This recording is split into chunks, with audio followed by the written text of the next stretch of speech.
Ayan, kung mapapansin niyo po, ito ang Barangay Kanyugan, Calambit, Bulacan. Makikita natin na napakalakas ng agos ng tubig na nanggaling sa mga pinakawalan ng mga dam dito sa bayan ng Bulacan. Mapapansin po natin, marami pa rin ang nangangailangan ng rescue. Ayan, makikita po natin yung agos ng tubig, talagang napakalakas.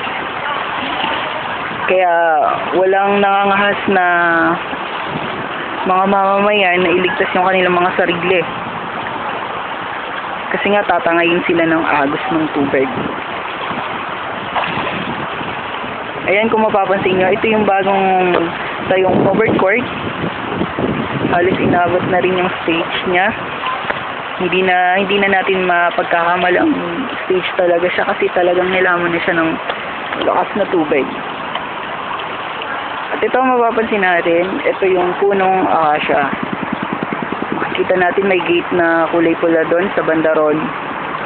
Halos na wash out na rin siya ng sobrang lakas ng agos ng tubig. Ito naman, kung mapapansin nyo, dating taniman siya ng saging. Halos hindi na rin natin makilala, para na siyang dagat na puro tubig talaga siya. Ayan, makikita to. Ito rin sa banda rito, halos di na rin natin makita yung mga puno ng saging. May mangilan-ngilan pa rin na mga kababayan natin sa Kanyugan ang hindi pa rin nare-rescue. Kasi nga